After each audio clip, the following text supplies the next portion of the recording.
guys, welcome back. This is Hey DIY Knitting Podcast, where me, Heidi, does some DIY, mostly knitting. And today we are doing the acquisition episode.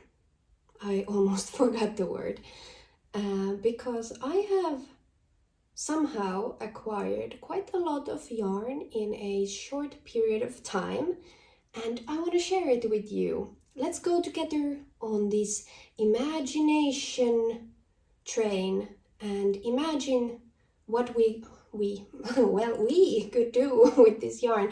And by we, I mean me. What I could do with all of this yarn. And along with this yarn episode, I would also like to talk about secondhand yarn and maybe a couple of tips on acquiring secondhand yarns. Have something nice to knit or crochet or craft. We don't discriminate here. And grab something nice to drink and we'll jump into it.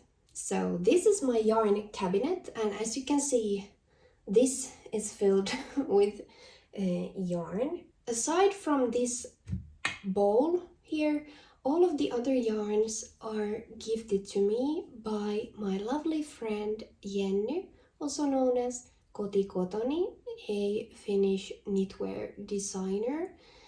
And she just wanted to give them to me because she thought that they are my colors and that I would enjoy them more. And I am so thankful for these yarns, so once again, thank you, Jenny, from these yarns, for these yarns, and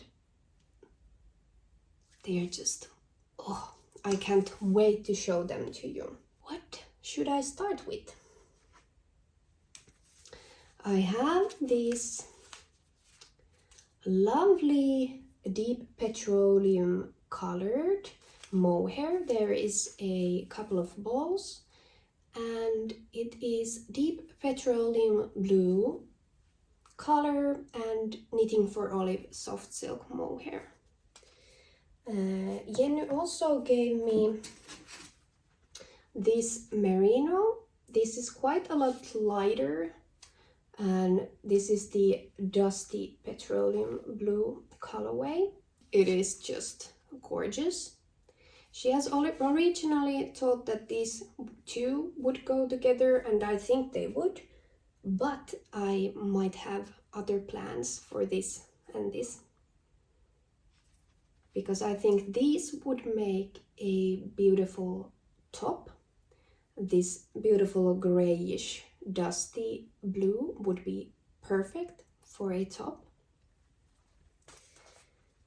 And with these ones, I have this cotton merino in the color dusty blue whale, and I have two balls of this one, and I think these would go very well together when you compare to this one. And I'm thinking this could be a beautiful Lanes of Hearts shawl by Jenny. So I would always remember that Jenny gave me so much beautiful yarn, and I could use this cotton merino that has been on my stash for a while. I'm so into these different dusty blues at the moment, so I'm extra happy about these. I'll probably put these on place because they have been living here since I got them. So let's put them on the shelf. And the merinos. Next up is this beautiful skein of purple yarn. This is called Tandem, and it is by West Wool, and it is 100% South American merino wool. It feels very nice. It is a bit like Cascade 220, but softer. 233 meters per 100 grams. It is very deep for my coloring, but I think it still would go nicely. I have only one skein, so it might be a nice beanie or a small scarf. But it is so nice. So it needs to be something that goes somewhere. Somewhere sensitive, because it is so soft. I really love it. It should probably go here. Where are my pinks and purples? Next up, there is this gorgeous wool called Stormy Blend. It is by Italian Yarns and Fibers, and it is 70% Brogna wool and 30% alpaca. I really like alpaca and wool blends because it has the best of both worlds. It has structure but also the drape. This is fingering weight, 225 meters per 50 grams. And I have two colors. I would think they are called Ombra and Luce. No idea if it's that way, but I would think so. And I think this would be a beautiful pair of fingerless mittens. So they are almost the same color, but this one is lighter and this one is a bit darker. Especially the darker one, I think I might do fingerless mitts when it gets colder and when I'm done with my capsule wardrobe. Or just mittens, because I think I might be able to squeeze mittens from 50 grams. I'm not sure, but I might, because it's fingering. And this is also deliciously soft. Like ridiculously soft, even though it is like wool. So I would just, you should see my hairs are poking up, and in Finland we say that our skin turns to chicken skin when the hairs go up and you feel a bit cold. So yeah, I'm having chills because this is so nice to touch. And it should go to the neutrals. Over here. Then there is this one beautiful ball of mohair. This is Knitting for Olive, soft silk mohair in the color Plum Clay. I have actually watched and admired this color from afar because it is very much my kind of brownish, pinkish, brown gray. And it is actually very similar to my eyeglasses. And this is my way to test this yarn. I think it would be beautiful with some other yarns from my stash. Could it go with this one? Nope.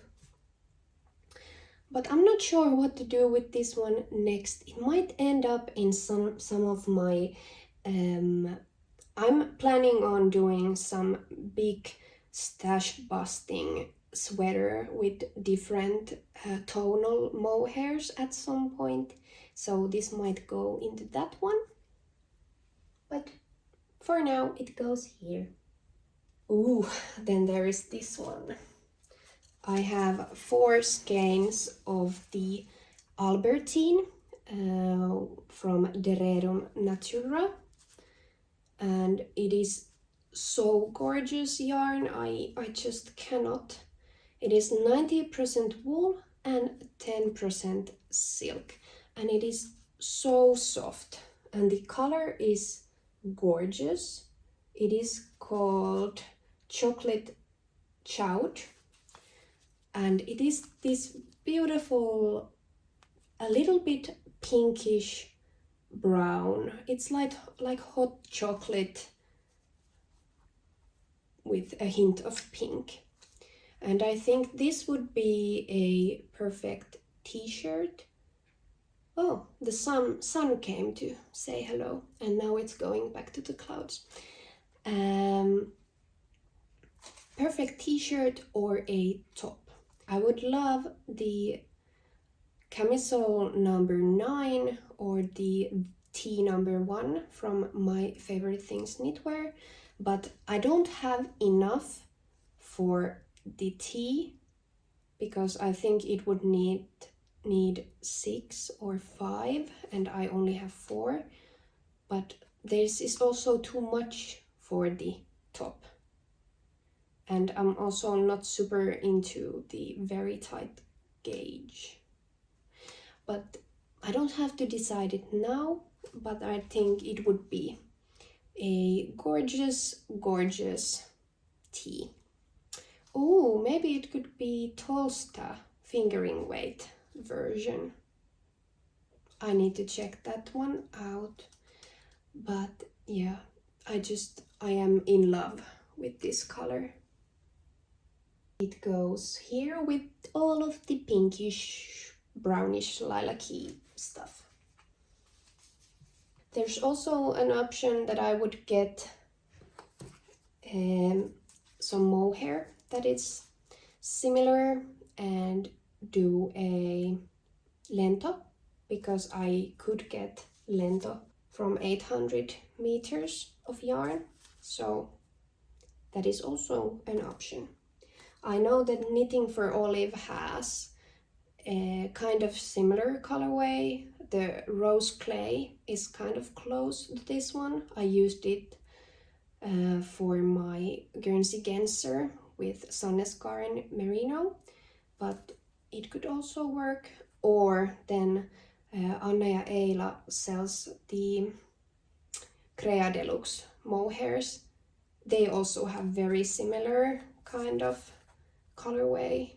Ooh, I might have to do that one and do a Lento, because basic jumper with this color and this yarn would be gorgeous. I might do that one. And the next one is this beautiful sock yarn. It is this beautiful deep foresty green, and it's called Mominoki yarn, and the base is Sock Happy. It is hand-dyed yarn from Germany, and it is 20% wool and 20% polyamide that is biodegradable. And there is beautiful slight variegation in the yarn, and I just think this feels gorgeous. And I'd love to make the Ohra socks with this one, since it is Jenny's pattern and Jenny gave me the yarn. I was tester for that pattern, but I ended up only finishing one sock, or technically 2 socks, because I had to rip the first one out and do the second one. So these would be beautiful Ohra socks later on. The feel of the yarn is just amazing. The colorway is actually called Ink. I just don't know why. It is this bluish green, but it is gorgeous. It goes to the bottom part of the cabinet because it is a sock yarn. This is the type of sock yarn I'm trying to get in the future, because I have realized I don't like too bright socks or the socks that have too much variegation. So I like hand-dyed yarns that are more like tonals or have separate speckles, not the type that is like stripy, you know. A couple of more things from Jenny. There is a couple of these mohairs, and they are different brands. This one is called My Knitted Closet, and it is the silk mohair in the colorway Peony. It is a lot more vibrant in real life than in camera. It is a lot brighter than my top, for example. And the other one is Krea Deluxe, Deluxe Silk Mohair. So this is the brand I talked earlier, and I have been excited to try them. And it has 45% silk, 33% mohair, and 22% baby alpaca. It is extremely soft. This is very nice and soft as well, but I can feel the difference since this has 75% superkid mohair and 25% silk. So this has a lot more silk, less mohair, and added baby alpaca. But these are lovely. They might also go into my scrap mohair tonal kind of sweater that I'll probably do at some point next year. So not this year, unless I get excited about it on Christmas or something. But this will go with the pinks, and this will go with the neutrals. And the last thing Jenny gave me is 7 balls of this beautiful cotton yarn. This is called Musa, and it is fine organic cotton. And it says here that it's high quality Spanish yarn. And it is just so beautiful shade of this sagey light green. I just think it is gorgeous. I'm not sure what to do with it yet, since it is cotton, but I think maybe a summer dress, because I have 7 balls of this. It is 180 meters per 50 grams. So it is around sport weight or fingering weight. It looks fingering to me, but yeah, there is a lot of meterage in 7 skeins. But yeah, I'm not sure yet, but it is a beautiful color and it makes me really happy. I put it down on the bottom shelf with my summer yarns. So that was all the yarn from Jenny. That is just... I am blessed to have very generous and lovely people around me. So thanks again. I have one last acquisition, and it is actually something I bought with my own money. And it is these 2 beautiful skeins from Idän kehräämö. And it would be loosely translated to East or East's spinnery. And this is called pitsilanka, which means lace yarn. So it is lace weight, very thin lace weight yarn that is 100% Finn sheep wool from the breed Kainuun-harmas, which is one of the original sheep breeds in Finland. This has 630 meters per 100 grams, so it is a lot in this one skein. So there was a yarn pop-up in Anna ja Eila, and the Idän kehräämö came there to sell their yarns. And I did not plan to buy anything, but when I saw these and felt how soft it is as soft as some of the silk mohairs, or even softer. It is very soft, and I immediately thought of my unspun. These are practically the same color, and I need something to hold this with. If you remember my yarn cabinet episode, I was thinking that this could be Cumulus blouse, and I probably could knit it with just holding this, but it would not be as enjoyable. So I wanted something more durable to go with it, and this held with that one is probably going to be perfect. I would like to cast on it immediately, but I'll have to wait for a while because I'm very committed to my capsule wardrobe. But yeah, these go perfectly together. Actually, they are a perfect match, and they are this nature black color. So the sheep that are black are not actually like really black, they are very, very dark brown color. So this is the nature's black colorway. It is so lovely. So that was my acquisitions, and I'll knit on this cherry dress while we chat about secondhand yarns.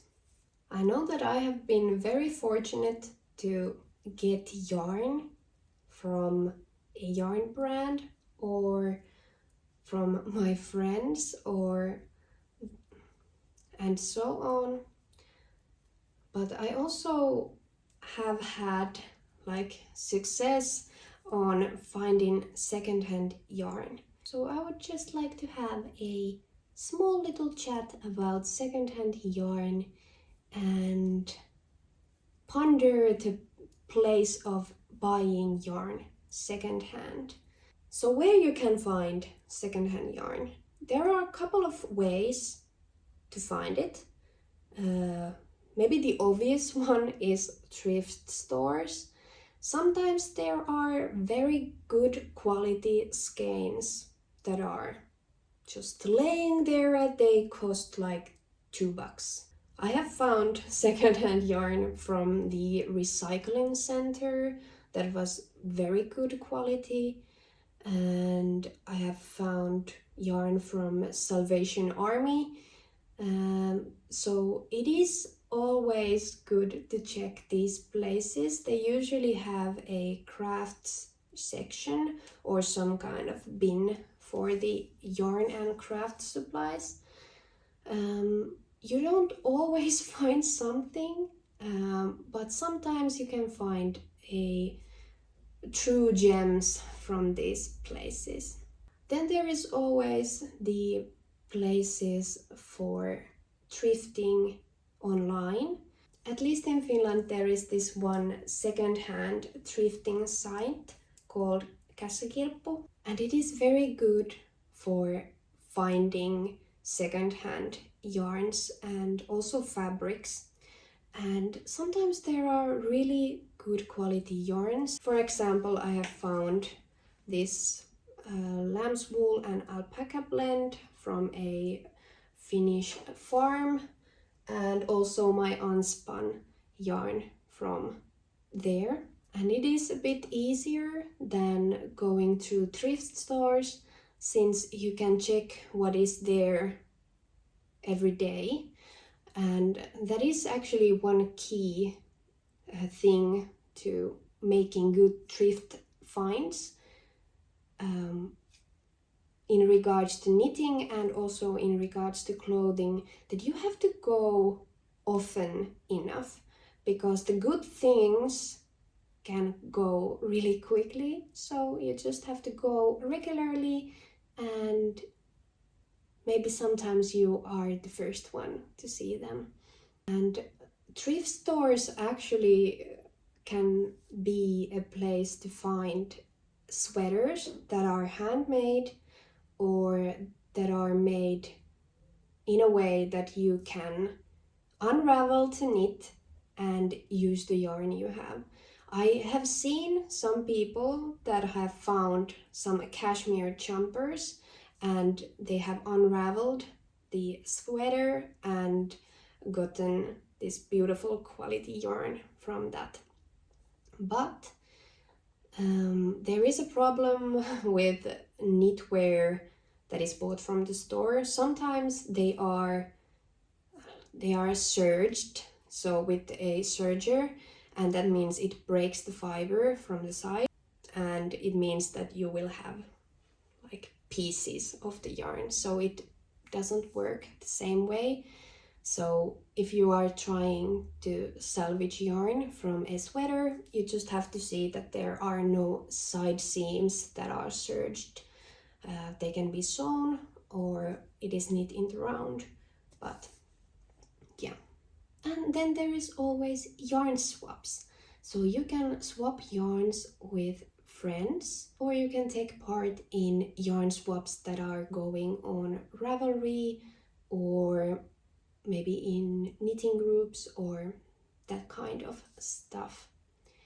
And I actually have swapped yarns a lot with friends, and it is a good way to donate something you have that is not useful for you anymore, or it's not your color, to donate it to someone who you know that will use and love it, and so you know it's not going to recycling, but also you get something that is suitable for your project. And I actually got the Isager Trio one for my Levitate wrap from my friend, and I gave her a small bag of yarn also. So that is also an option.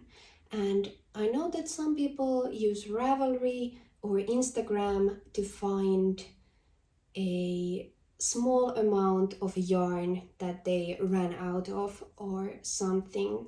So they have maybe a specific dye lot or specific color that they need, but they don't need the entire skein, or maybe it's not in production anymore. So Ravelry or Instagram can be used for sourcing that kind of second-hand yarn. I think one of the benefits of buying yarn second-hand is that you have to be a bit creative, because it's not always just the thing you wanted. There might be something that is different, and you are kind of forced to be creative with the yarn.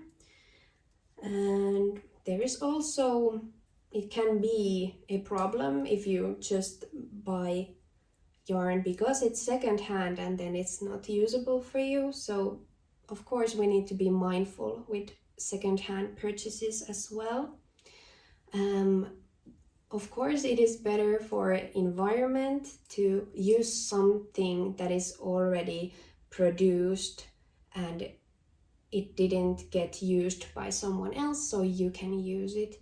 And there is also the fact that it saves a lot of money. I think that the bag of unspun I bought was like 35 euros with the shipping, or 30 euros with the shipping, and I will get 2 sweaters out of that yarn quantity, and it was very cheap compared to what unspun usually costs. So I was very happy with that deal. And yeah, I am just happy to know that I saved some yarn, that it didn't end up in a landfill. And I just love the fact that the yarn has some kind of story, and I remember it better when I find it secondhand, and it somehow makes me appreciate it more. I of course realized that it is not always possible to buy everything secondhand. If you need white mohair and you cannot find white mohair, then you probably need to buy it. But buying secondhand first, it makes you also consider the fact that do you actually need the thing you think you need, if you know what I mean. So I have found it to be helpful for me, and I would like to know what you think about my secondhand yarns and yarn acquisitions and the entire thing about buying secondhand yarns. And have you found anything special buying yarn secondhand? Thank you so much for watching. I hope this was interesting, and I hope you find some lovely, beautiful yarn next time you go to the thrift store. Have a lovely day, and I see you soon. Bye!